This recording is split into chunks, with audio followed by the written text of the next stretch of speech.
tahun pertama kenabian.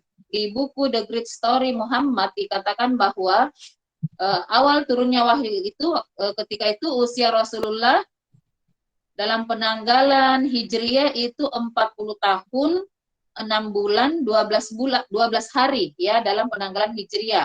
Kalau dalam penanggalan Masehi bahkan usia Rasulullah belum sampai 40 tahun. Kalau mengikuti penanggalan Masehi maka usia Rasulullah 39 tahun, 3 bulan, 20 hari. Itu keterangan di buku The Great Story Muhammad. Baik, kita masuk di slide kedua. Ada timeline periode Mekah. Nampak ya ibu-ibu, nampak ya? Nah, kita berada di fase dakwah Syria. Jadi fase dakwah Syria ini selama 3 tahun ya. Tahun pertama kenabian, kedua kenabian, dan ketiga kenabian. Nah, di fase dakwah Syria ini sistematika wahyu, urut-urutan surah dari Al-Alaq sampai Al-Fatihah sudah turun secara tuntas. 5 surah pertama. Ditambah dengan ada surah-surah yang lainnya. Ya. Jadi tuntasnya SW itu, sistematika wahyu itu di 3 tahun pertama kenabian ini. Tahun pertama, tahun kedua, tahun ketiga di dakwah Syria. Usia Rasulullah 40, 41, 42. Jadi dakwah Syria selama 3 tahun. Dari tahun pertama sampai tahun ketiga kenabian atau umur Rasulullah 40 tahun sampai 42 tahun. Setelah itu nanti Rasulullah memasuki dakwah jahriyah di tahun keempat kenabian sampai tahun ke-10 kenabian. Jadi di 7 tahun ini, 7 tahun nanti ini kita akan membahas tentang dakwah jahriyah atau dakwah terang-terangan di usia 43 tahun sampai 49 tahun. Selanjutnya, di tahun ke-11 kenabian sampai tahun 13 kenabian, ada 3 tahun di sini masa persiapan hijrah. Usia Rasulullah 50 sampai 52 tahun. Jadi otomatis perjuangan dakwah Rasulullah di Mekah itu selama 13 tahun. Atau usia beliau dari 40 sampai 52 tahun, 13 tahun. Lebih lama fase persiapan ya, lebih lama fase penanaman fondasi daripada fase pembebanan. Karena fase pembebanan nanti itu cuma 10 tahun. Jadi lebih lama fase penanaman fondasi ini. Insya Allah. Lanjut slide ketiga.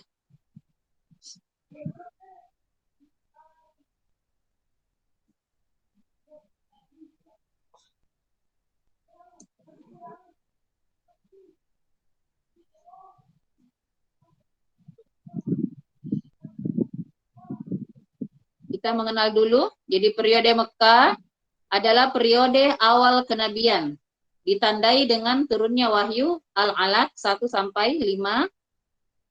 Kemudian malaikat Jibril membawa wahyu di Gua Hira di malam kemuliaan pada Muhammad bin Abdullah yang menjadi penanda kenabian dan kerasulan beliau di usia 40 tahun lebih 2 bulan. Wahyu turun tepat pada tanggal 21 Ramadan ya, atau kurang lebih tanggal 10 Agustus tahun 610 Masehi. Lalu di sirah yang lain dikatakan 611 Masehi. Ada yang mengatakan 610 Masehi, ada yang mengatakan 611 Masehi. Beda-beda sedikit. Periode Mekah adalah periode penanaman fondasi akidah, dipersiapkan untuk menjadi bekal periode Madinah yang berlangsung selama 13 tahun.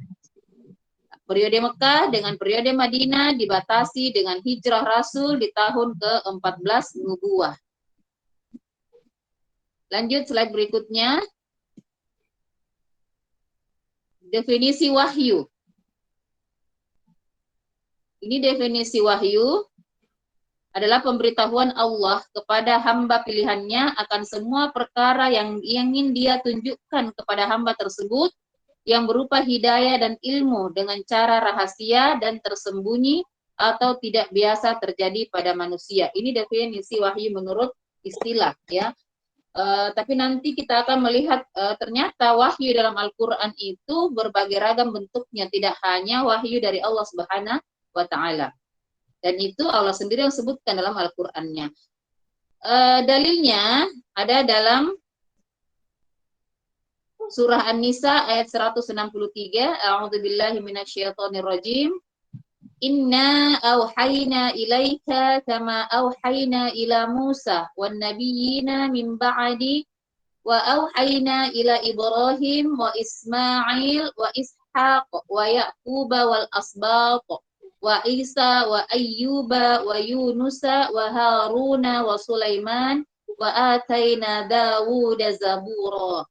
Sesungguhnya kami telah memberi wahyu kepadamu sebagaimana kami telah memberi wahyu kepada Nuh dan nabi-nabi yang kemudian, dan kami telah memberikan wahyu pula kepada Ibrahim, Ismail, Ishak, Yakub dan anak cucunya, Isa, Ayub, Yunus, Harun dan Sulaiman, dan kami berikan Zabur kepada Daud. Ini dalil tentang diturunkannya wahyu kepada para nabi dan rasul. Apa tujuan belajar dari turunnya wahyu ini? Ya, indikator ini yang perlu ibu-ibu perhatikan. Karena indikator ini merupakan hal-hal yang nanti akan dievaluasikan. Jadi evaluasi pendalaman nanti untuk periode ini bukan puzzle tapi berbentuk soal. Yang pertama, ibu-ibu mengetahui proses turunnya wahyu. Bagaimana proses awal turunnya wahyu. Kedua, mengetahui makna wahyu dan tingkatannya. Makna wahyu dan tingkatannya. 3, memahami makna al-alaq sebagai wahyu pertama. Dan keempat, memahami kerangka proses bersyahadat. Kenapa dimasukkan nomor 4, poin keempat? Karena sirah dan sistematika wahyu yang kita jadikan manhaj di Hidayatullah sangat erat kaitannya, ya. Sehingga ketika mempelajari sirah ini sebagai petunjuk teknis, ya, petunjuk teknis, itu sangat terkait dengan turunnya ayat-ayat awal-awal surah ini. Sehingga perlu kita memahami bagaimana kerangka proses lahirnya syahadat, karena ini yang dilalui oleh Rasulullah Shallallahu Alaihi Wasallam bersama para sahabatnya. Oke, peta lokasi turunnya wahyu. Dia terletak di Jabal Nur di Provinsi Mekah. Terletak 9,1 km dari rumah Rasulullah. Kalau ditempuh dengan kendaraan, itu memakan waktu 19 menit dengan kendaraan. Kalau jalan kaki, 6,1 km, lebih singkat sedikit karena ada jalan potong. Pertemuan yang lalu sudah saya jelaskan ya, bahwa kalau kita menempuh perjalanan dengan jalan umum yang dilalui oleh kendaraan itu sekitar 19 menit. Ya, jaraknya pun lebih jauh, 9,1 km. Bila berjalan kaki, jaraknya lebih pendek, jadi 6,1 karena ada jalan memotong, tapi ditempuh dalam waktu 1,25 jam. 1 jam, hampir 1 jam setengah ya. Jarak dari kaki gunung menuju ke Gua Hiro ke atas ya, ditempuh selama 2 jam dengan 600 anak tangga. Sekarang sudah ada anak tangganya, dulu tidak ada. Di The Great Story Muhammad itu disebutkan bahwa luasnya itu Gua Hiro sempit sekali ya, cuma panjangnya sekitar 1,8 meter dan lebarnya tidak sampai 1 meter, cuma 0,8 disebutkan dalam The Great Story Muhammad. Jadi memang cukup untuk 1 orang saja. Selanjutnya kronologi turunnya wahyu. Jadi kronologi ini membantu kita untuk nanti menceritakan urutan-urutan cerita itu dengan jelas ya, dengan jelas kerangkanya. Pertama, berangkat dari rumah menuju Gua Hiro.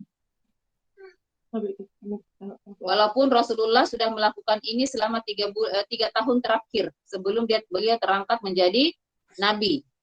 Kedatangan malaikat Jibril, kemudian berdialog dengan malaikat Jibril, seterusnya menerima wahyu al-alaq 1-5, lalu malaikat kembali ke langit, Rasulullah turun sambil merangkak dari Gua Hiro, lalu Rasulullah tiba di rumah, Khadijah menenangkan Rasulullah, dan Rasulullah Rasulullah dan Khadijah menemui Warokoh.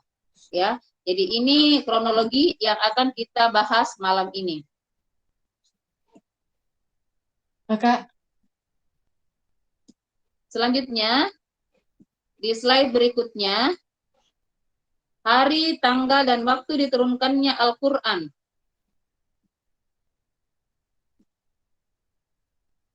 Sesungguhnya kami telah menurunkan Al-Quran pada malam kemuliaan. Inna anzalnahu fi lailatul qadar. Ya, kami menurunkan Al-Quran pada malam kemuliaan. Dan malam kemuliaan itu hanya ada di bulan Ramadan. Syahrul Ramadan alladzi unzila fihil Qur'an hudal linnas. Dalam surah Al-Baqarah ayat 185. Bulan Ramadan adalah diturunkannya Al-Quran yang menjadi petunjuk bagi manusia. Rasulullah bersabda, carilah malam Lailatul Qadar di malam ganjil dari hari 10 terakhir bulan Ramadan. Jadi turunnya wahyu pada saat itu pada hari Senin tanggal 21 Ramadan 611 Masehi. Usia 40 tahun di Gua Hiro pada malam hari. Disebutkan 40 tahun, 6 bulan, 12 hari. Rasulullah beruzlah atau bertafakur selama 3 tahun di Gua Hiro. Saya sudah pernah sampaikan bahwa beruzlah itu bukan hal yang dilakukan pertama kali oleh Rasulullah, tetapi sudah menjadi kebiasaan orang tua dari suku Quraisy. Jika mereka sudah berusia lanjut, ya 50 tahun ke atas, mereka melakukan uzlah untuk apa? Menjauh dari dunia, untuk menenangkan pikiran mereka. Dan itu pun dilakukan oleh Rasulullah. Rasulullah beruzlah itu 3 tahun terakhir secara rutin. Dan lebih sering lagi beliau lakukan di bulan Ramadan. Jika bulan Ramadan, Rasulullah beruzlah di Gua Hiro itu hampir sebulan penuh setiap bulan Ramadannya. Dan pada tahun ketiga di Gua Hiro, tempatnya bertahanus, turunlah malaikat Jibril. Ya. Turun malaikat Jibril membawa wahyu pertama. Sebelum 6 bulan terakhir sebelum kenabian, ya 6 bulan terakhir sebelum turunnya wahyu, Rasulullah itu sering bermimpi melihat fajar shadiq, ya melihat fajar subuh. Dan beliau sering berkunjung terutama di bulan Rajab dan Ramadan itu ke Gua Hiro. Aisyah mengatakan bahwa wahyu pertama kali turun kepada Rasulullah dalam bentuk mimpi yang benar tatkala tidur. Jadi Rasulullah mimpi, dalam mimpinya itu dia melihat fajar subuh dan itu berulang terus selama 6 bulan. Ini penanda dari biksa beliau, ya pengangkatan sebagai Rasul. Dan tidak ada Rasulullah bermimpi kecuali mimpi tersebut datang seperti cahaya subuh, sangat jelas cahayanya. Nah, pada hari itu, hari Senin tanggal 21 Ramadan 611 Masehi, selepas Rasulullah tawaf mengelilingi Ka'bah, jadi beliau tawaf dulu 7 kali mengelilingi Ka'bah. Setelah bertawaf, dia memberi sedekah, lalu pergi ke Gua Hiro untuk bertahanus. Dan malam itulah Allah menurunkan wahyunya melalui malaikat Jibril kepada Muhammad Sallallahu Alaihi Wasallam. Sewaktu Jibril datang pertama kali di hadapan Rasulullah Sallallahu Alaihi Wasallam, dia berwujud sebagai manusia, ya, di Jabal Nur. Nah, ketika malaikat Jibril datang dengan berpakaian putih-putih, Rasulullah itu sangat kaget kan, karena sendiri di gua. Bayangkan tengah malam di gua sendirian didatangi orang berpakaian putih-putih. Kalau kira-kira Bu Syarifah seperti itu didatangi orang berpakaian putih-putih, pasti mengambil langkah 1000, ya, lari, ketakutan. Jadi seperti itu kondisinya Rasulullah waktu itu, ketakutan, kaget. Belum hilang ketakutannya Rasulullah, lalu malaikat Jibril berkata, "Iqra." Bacalah, ya, baca. Lalu Rasulullah mengatakan dengan terengah-engah waktu itu, ketakutan, dia katakan, "Ma ana biqori." Saya tidak bisa membaca karena memang Rasulullah ummi, ya, buta huruf, tidak bisa membaca. "Ma ana biqori." Ketakutan, gemetar badannya, lalu malaikat Jibril itu memeluk Rasulullah. Rasulullah dipeluk dengan erat sekali sampai Rasulullah terengah-engah, tetapi setelah itu menjadi berangsur-angsur tenang. Malaikat Jibril tidak melepas pelukannya kecuali ketika Rasulullah sudah tenang. Setelah Rasulullah tenang, baru dilepas pelukannya, lalu dikatakan lagi, "Iqra." bacalah. Ya. Ketika diperintahkan seperti itu, Rasulullah langsung gemetaran lagi, langsung menjadi lemas, lalu mengatakan, mana Nabi Kori, ya. Ketika mulai lagi Rasulullah guncang, dipeluk lagi oleh malaikat Jibril sampai Rasulullah menjadi tenang kembali. Masya Allah, pembelajaran psikologis apa sebenarnya yang terjadi? Di sini sudah mulai dari awal saja malaikat Jibril sudah mengajarkan kepada kita bagaimana menghadapi orang yang diguncang, orang yang lagi labil, orang yang lagi tidak tenang. Bahwa dengan pelukan saja itu sudah bisa menenangkan. Seorang suami yang istrinya lagi tidak stabil, lagi bermasalah dengan perasaannya, lagi bermasalah dengan karakternya, ya, itu insya Allah hanya dengan pelukan saja itu bisa menenangkan. Begitupun terhadap anak-anak kita, anak-anak yang lagi mengamuk, lagi marah, lagi mengekspresikan perasaannya, ya, lagi tidak tenang, itu dipeluk saja sampai dia menjadi tenang kembali. 3 kali seperti itu, ya, 3 kali. 3 kali malaikat Jibril mendekap Rasulullah dan menyuruhnya membaca. Ketika dilepas kembali, lalu Jibril mengatakan, Iqra bismi rabbikal ladzi khalaq, khalaqal insana min 'alaq, Iqra wa rabbukal akram, alladzi 'allama bil qalam, 'allamal insana ma 'lam ya'lam. Lalu Rasulullah disuruh mengikuti. Disinilah pertama kali Rasulullah dilantik menjadi nabi, ya. Tapi waktu itu Rasulullah belum tahu kalau dirinya diangkat menjadi nabi. Sampai malaikat Jibril mengatakan, oh ya, wahai Muhammad, engkau adalah utusan Allah. Ya. Jadi dibacakan surah Al-Alaq, 1-5 oleh malaikat Jibril, diikuti oleh Nabi Muhammad, lalu dikatakan, malaikat kemudian berkata, wahai Muhammad, engkau adalah utusan Allah. Yang kedua, dari mana Rasulullah tahu bahwa dia sudah diangkat menjadi Rasulullah? Ketika Khadijah mengajaknya menemui Waraqah, sepupunya. Lalu kata Rasulullah, setelah mengucapkan itu, lalu malaikat Jibril naik ke langit, ya, naik ke langit. Lalu kata Rasulullah, aku langsung karena lemas, aku langsung duduk berlutut, ya, dengan kedua lututku. Kemudian merangkak, bayangkan Rasulullah karena lemasnya itu setelah mengalami peristiwa itu, ini kayak tidak bertenaga, lemas, ya, lemas sekali, sehingga Rasulullah tidak bisa berjalan seperti layaknya seperti biasa. Dia karena lemasnya dia jatuh berlutut dan akhirnya dia merangkak turun dari Gua Hiro ke bawah. Sekujur tubuhnya itu menggigil ketakutan, ya, gemetar. Rasulullah belum bisa menguasai perasaannya.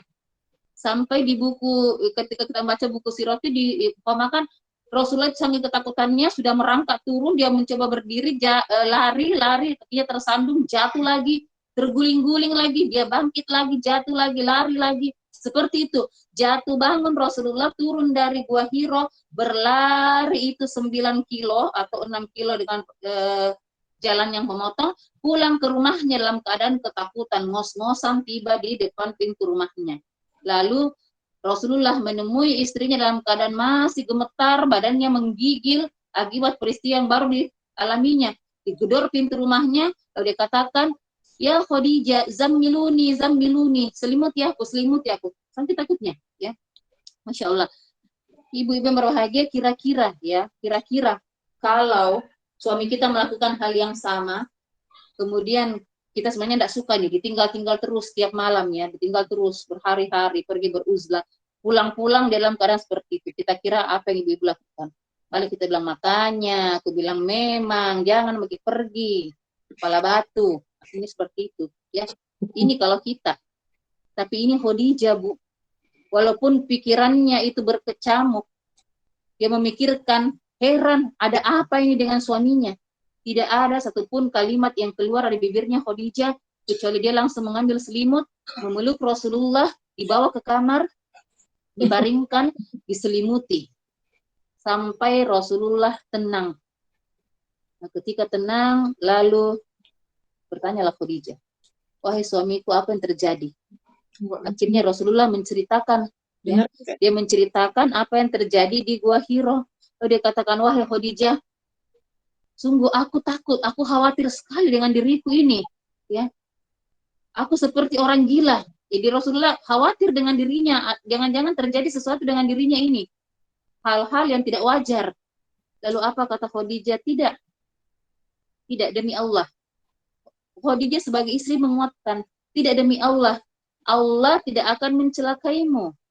Sungguh engkau orang yang suka menjalin silaturahim, kau selalu membantu orang lain, menghormati tamu, memberi makan orang fakir miskin, kau menanggung beban orang lain, kau menyantuni anak yatim. Disebutkan semua keutamaan Rasulullah oleh istrinya yang bisa membuat Nabi menjadi kuat, ya. Ini juga hikmah. Inilah hikmah kenapa Rasulullah menakdirkan Khadijah itu di usia 40 tahun untuk mendampingi Muhammad di usia 25 tahun. Karena bisa kita bayangkan ibu-ibu sekalian, kalau Rasulullah menikah dengan anak-anak ABG pada saat berat-beratnya seperti ini, tidak mungkin dia bisa melakukan hal yang dilakukan oleh Khadijah. Dia saja perlu perhatian, dia saja baperan.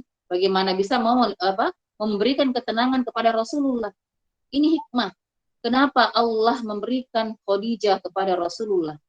Karena memang berat sekali ini perjalanan yang harus dilalui Rasulullah ketika menerima wahyu pertama, apalagi ketika nanti sudah terjadi dakwah Zahriyah, lebih luar biasa lagi beratnya. Ya.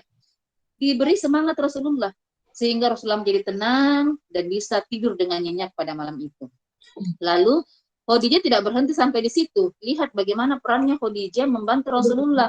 Besok paginya Bunda Khadijah mengajak Rasulullah menemui saudara sepupunya, Waraqah bin Naufal. Waraqah bin Naufal ini seorang ahli kitab agama Nasrani, ya. Dia salah satu ahli kitab yang masih memegang agama Hanif, ya. Walaupun dia Nasrani, tapi dia masih berpegang teguh kepada kitab perjanjian lama, kitab Barnabas perjanjian lama. Jadi dia betul-betul bertauhid kepada Allah dan dia tahu betul bagaimana nanti akan datangnya nabi terakhir itu. Jadi Waraqah bin Naufal ini seorang ahli kitab dari agama Nasrani dan dia bisa berbahasa Ibrani, bahkan dia pernah menulis Injil dalam bahasa Ibrani. Kalau dari jalurnya Khadijah, dia bersepupu dengan Waraqah bin Naufal. Bahkan pernah dulu, bagaimana ceritanya, dulu Khadijah ini hampir menikah dengan Waraqah bin Naufal, tapi tidak jadi. Begitu disebutkan dalam buku sirah.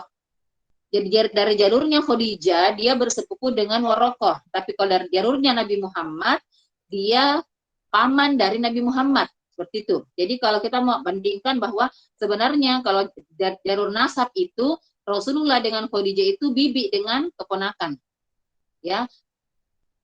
Dengan Waraqah pamannya. Kalau Khadijah dengan Waraqah berarti sepupu. Nah, dia katakan, wahai anak pamanku, dengarkanlah apa yang akan diceritakan oleh anak pamanmu ini.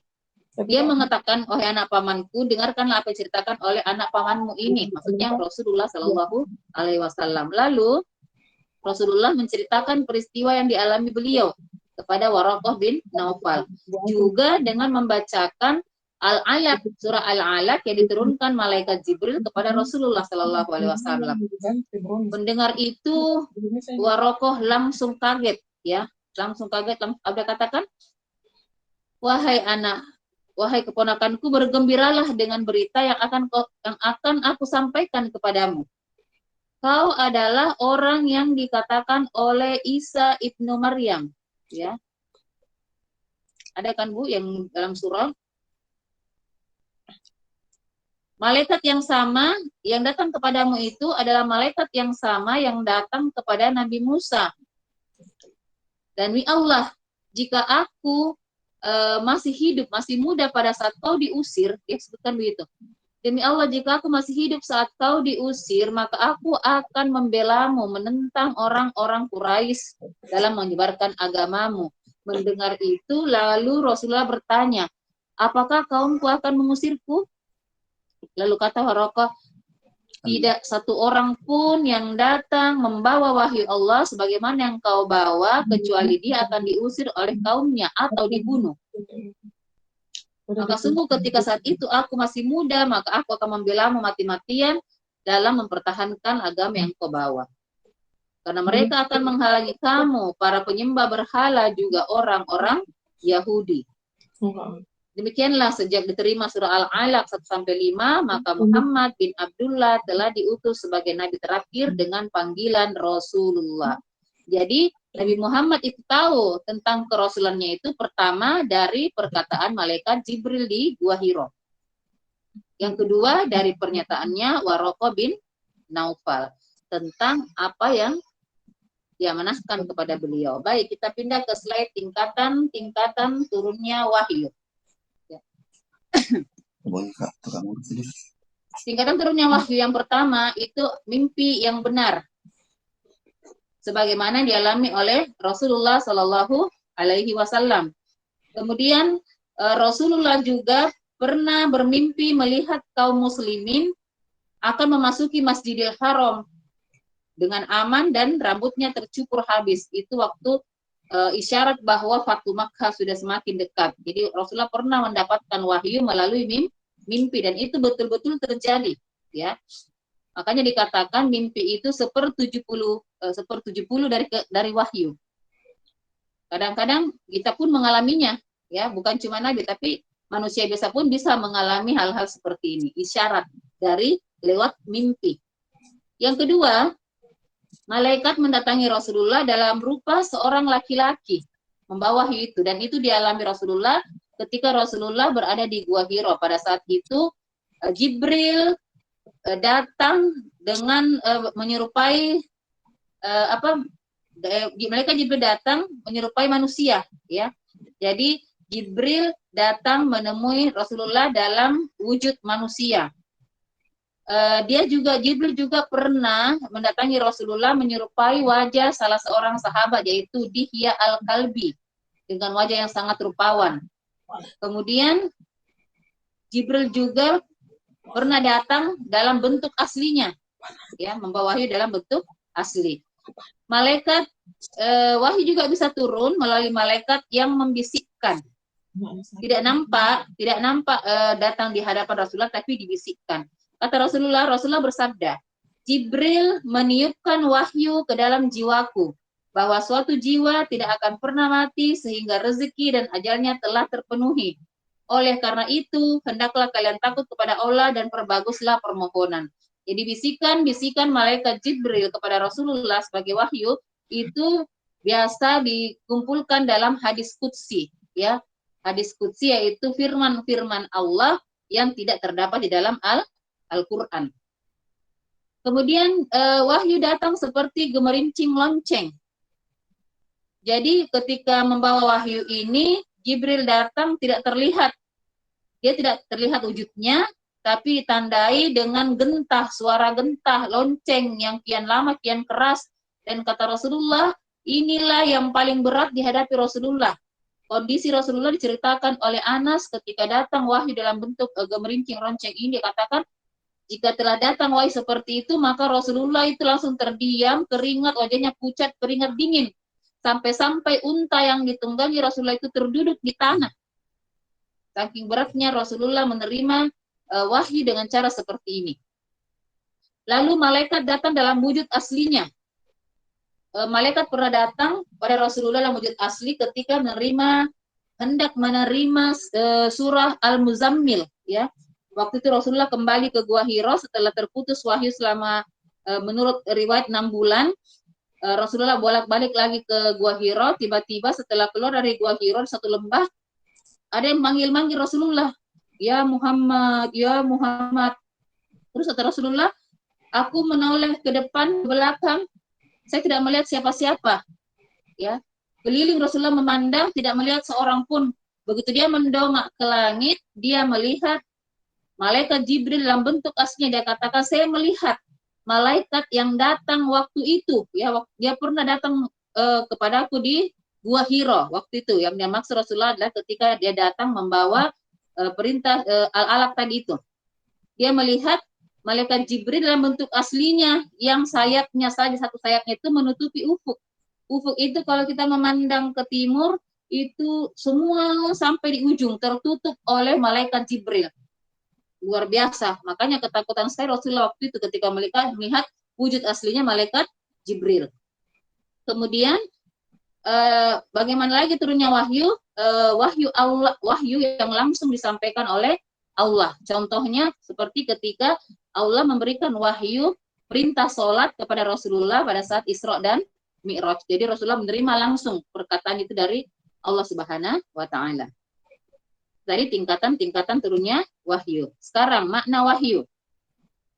Makna wahyu pun ternyata yang selama ini kita pahami sebagai wahyu dari Allah Subhanahu wa Ta'ala, ternyata dalam Al-Quran, bagaimana Al-Quran memandang tentang wahyu, wahyu ini bertingkat bermacam-macam ya, bermacam-macam maknanya. Di sini kita bisa lihat. Yang pertama, bahwa wahyu itu berarti ilham. Ada dalam surah Al-Qasas ayat 7. Ya, dikatakan wa auhayna ila ummi Musa, dan kami wahyukan kepada ibunya Nabi Musa. Ya, waktu itu Allah perintahkan agar dia menyusukan Nabi Musa, setelah itu menghanyutkannya ke sungai. Jadi disebutkan itu wahyu. Wahyu dalam yang diartikan sebagai ilham, yang diilhamkan kepada manusia. Ya. Selain Nabi. Mendapatkan ilham, mendapatkan petunjuk. Jadi ilham petunjuk itu juga termasuk wahyu. Ini Al-Quran yang mengatakan. Yang kedua, wahyu bisa berarti insting. Dan insting itu cuma dimiliki oleh binatang. Berarti wahyu pun biasa turun kepada binatang. Bisa dilihat dalam surah An-Nahl ayat 68. Ya. Wa auha ilan nahli, dan kami wahyukan kepada lebah. Allah berfirman, dan kami wahyukan kepada lebah. Antakhudhi minal jibali buyutan. Antakhudhu minal jibali buyutan, agar dia membuat rumah di gunung-gunung, ya. Wa minasyajari, dan di pohon-pohon. Wa mimma ya'rishun, dan tempat-tempat manusia membuat tempat. Jadi kadang lebah itu membuat sarangnya di pojok-pojok rumah. Itu ternyata insting atau wahyu yang diberikan kepada binatang. Ini makna dalam Al-Quran. Yang ketiga, Instingnya binatang lebih wahyu bisa berarti isyarat. Bisa kita lihat di surah Maryam ayat 11 ya. Surah Maryam ayat 11, waktu itu Zakaria diberi tiba-tiba istrinya hamil. Kemudian syaratnya itu dia tidak boleh berkata-kata dengan manusia. Lalu dia bertanya kepada Allah, terus aku bagaimana cara berkomunikasi dengan manusia? Lalu Allah katakan dengan bahasa isyarat. Dalam surah Maryam dikatakan, fakharaja ala qaumihi minal mihrab, lalu Zakaria keluar kepada kaumnya dari mihrabnya, fa'auha ilaihim, lalu dia memberi isyarat, ya, memberi isyarat. Jadi wahyu di surah Maryam ayat 11 ini diartikan sebagai isyarat. Tapi aku kenapa udah jauh? Yang keempat, wahyu bisa berarti bisikan setan. Ada kesalahan penulisan nomor ayat. Di situ adalah surah Al-An'am ayat 112. Jadi nanti bisa diganti ya Bu Syarifah. Surah Al-An'am ayat 112. Wa kadzalika ja'alna likulli nabiyyin adu. Maka demikianlah kami jadikan bagi setiap nabi itu musuh. Ya. Adun musuh, syayatina dari setan, wal ins dan manusia, wal jin dan dari jin. Yuha ba'duhum ila ba'din. Mereka membisikkan. Ya. Mereka membisikkan, sebagian mereka membisikkan kepada sebagian yang lainnya. Ya. Jadi wahyu dalam hal ini bisa diartikan sebagai bisikan setan. Yang kelima, wahyu yang berarti wahyu Allah yang sesungguhnya. Ini yang sering kita pakai, ya. Diartikan sebagai wahyu Allah yang sesungguhnya. Ini juga ada pergantian surah, ya, yaitu surah Al-A'raf 117 dan surah Asy-Syura ayat 51. Nanti Ibu bisa baca sendiri, ya. Wahyu-wahyu yang Allah turunkan kepada para nabi dan rasulnya. Oke, kita lanjut. Nah, Ibu-ibu perhatikan kerangka proses bersyahadat. Jadi Iqra, ya. Iqra di ayat pertama, Iqra bismi rabbikal ladzi khalaq. Rob, jadi dalam Iqra itu termuat kandungan ma'rifatullah. Kita mengenal Allah sebagai Rob. Rob yang apa? Alladzi khalaq, yang menciptakan. Kemudian dia baca kata lagi, Iqra wa rabbukal akram. Tuhanmu yang maha mulia. Allama bil qalam, yang mengajarkan. Jadi ada 4 sifat Allah yang diperkenalkan dalam surah Al-Alaq. Dia sebagai Rob, sebagai pencipta, dia mulia, dan dia mengajar. Otomatis ketika kita mengetahui posisi Rob seperti ini, maka kita sebagai manusia adalah hamba. Dia Rob, kita hamba. Dia yang menciptakan, berarti kita yang diciptakan, kita adalah makhluk. Dia yang mulia, kita hina, muhin. Allah mengajarkan, berarti dia memiliki ilmu, sementara kita malam ya'lam, tidak mengetahui sama sekali. Sehingga Iqra itu melahirkan kesadaran kita, posisi kita di hadapan Allah Subhanahu wa taala. Orang yang tidak tahu, tidak mau menyembah kepada Allah Subhanahu wa taala, tidak mau menunduk kepada Allah Subhanahu wa taala adalah orang-orang yang tidak tahu posisinya. Jadi Al-Alaq ini menumbuhkan kesadaran bertauhid, sehingga dengan mengetahui Rob dan kedudukan kita, maka tumbuhlah tauhid uluhiyah. Jadi di dalam Al-Alaq 1-5 itu sudah termaktub tauhid rububiyah, tauhid uluhiyah, dan tauhid asma wa sifat. Rob yang menciptakan, yang mulia, yang mengajarkan, ya semua tindakan-tindakan Allah yang kembali kepada tauhid rububiyah. Sementara kita yang diciptakan, maka tumbuhlah sifat menyembah, memuji. Ketika kita mengetahui dia yang menciptakan, memuji, memuliakan, dan kita mau belajar, maka inilah tauhid uluhiyah. Tauhid rububiyah itu percaya kepada Allah dengan sifat-sifatnya ini. Kemudian tauhid uluhiyah adalah konsekuensi dari tauhid rububiyah dengan cara menyembah Allah dengan sebenar-benarnya penyembahan, mengesahkan Allah dalam peribadatannya dan tidak mencampurkannya dengan yang lain-lainnya. Maka dengan ini muncullah kesadaran bertauhid dengan la ilaha illallah, tidak ada Tuhan selain Allah. Ini yang dikatakan proses syahadat yang didahului dengan keilmuan. Ya, bukan syahadat yang hanya keturunan atau dogma atau hanya sekedar ikut-ikutan Islam KTP. Orang yang syahadatnya karena ilmu, maka akan melahirkan orang-orang yang bertanggung jawab kepada dirinya, keluarganya, dan orang-orang di sekitarnya. Jadi inilah persyahadat. Nah, makna la ilaha illallah ini ketika kita tafsirkan kembali, maka akan melahirkan 3 sifat yang mendasar sekali. La ilaha illallah berarti la ma'azzam illallah. Tidak ada pengagungan manusia kecuali kepada Allah. Tidak ada kekaguman, tidak ada pengagungan, tidak ada pengidolaan, tidak ada pengkultusan kepada sesama hamba kecuali kepada Allah Subhanahu wa taala. Itu yang pertama. Sikap yang harus lahir kedua dari la ilaha illallah apa? La ta'atan illallah. Tidak ada ketaatan kecuali kepada Allah Subhanahu wa taala. Jadi kita tidak perlu takut dan tidak perlu taat kepada manusia, apalagi jika yang peraturan-peraturan yang mereka lakukan itu adalah peraturan yang berdasarkan hawa nafsu mereka. Kecuali peraturan-peraturan yang mengikuti syariat Allah Subhanahu wa taala. Yang ketiga, la mahabbah illallah. Tidak ada kecintaan kecuali kepada Allah. Jadi kita boleh mencintai makhluk. Kita boleh mencintai pendamping kita, bisa mencintai anak-anak kita, tetapi kecintaan itu tidak melebihi kecintaan kita kepada Allah Subhanahu wa taala. Jadi saya ulang, kalimat la ilaha illallah melahirkan 3 sikap, la mu'azzam, la ta'ah, dan la mahabbah, ya. Tidak ada pengagungan, tidak ada ketaatan, dan tidak ada kecintaan kecuali kepada Allah Subhanahu wa taala. Inilah kerangka proses lahirnya syahadat. Nilai-nilai agung yang terkandung dalam Al-Alaq. Yang pertama, apa yang dikumandangkan, mengapa resiko itu harus dipikul, tentulah karena misi yang dibawanya. Nilai kandungannya sangat luar biasa, sehingga harus dilayani di malam kemuliaan. Inilah kalimat yang sangat terhormat. Tanaman ini yang dimaksud adalah akidah Islam ditaburkan di muka bumi untuk pertama kalinya dalam bentuk yang tinggi, murni, indah.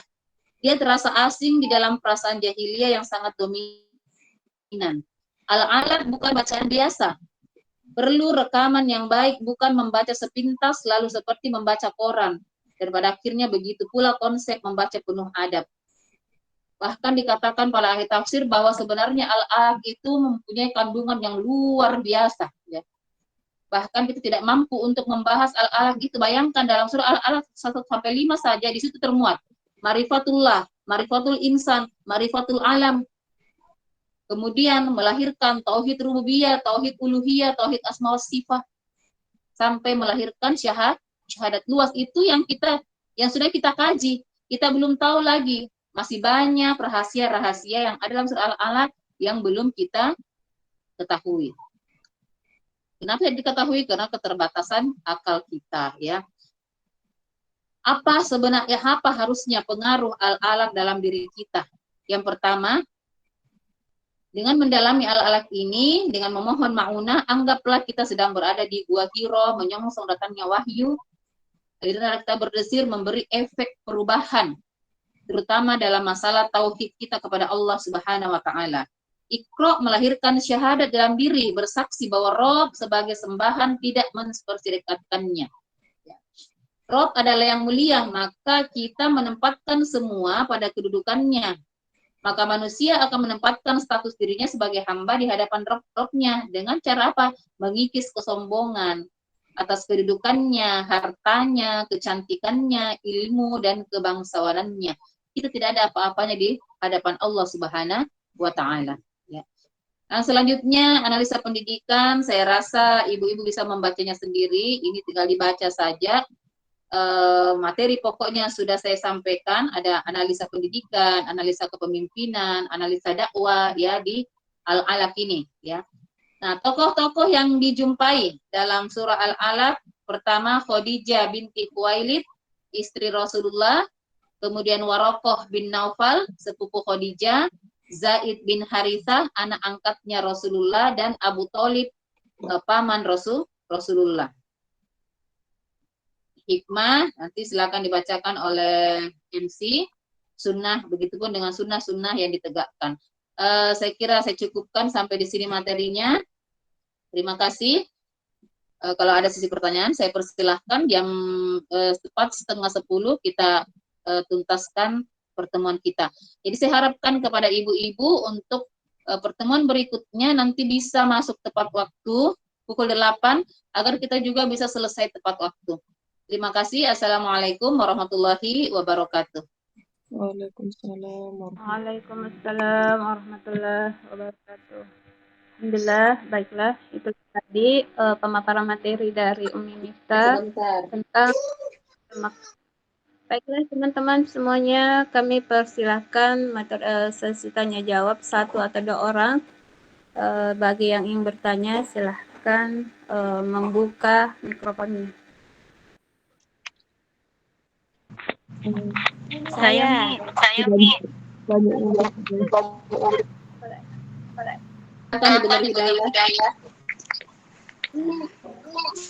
syukur atas kesempatannya. Yang pertama, tadi ketika Rasulullah didatangi oleh malaikat di dalam gua, Rasulullah gemetaran dan kemudian disuruh membaca Iqra, kemudian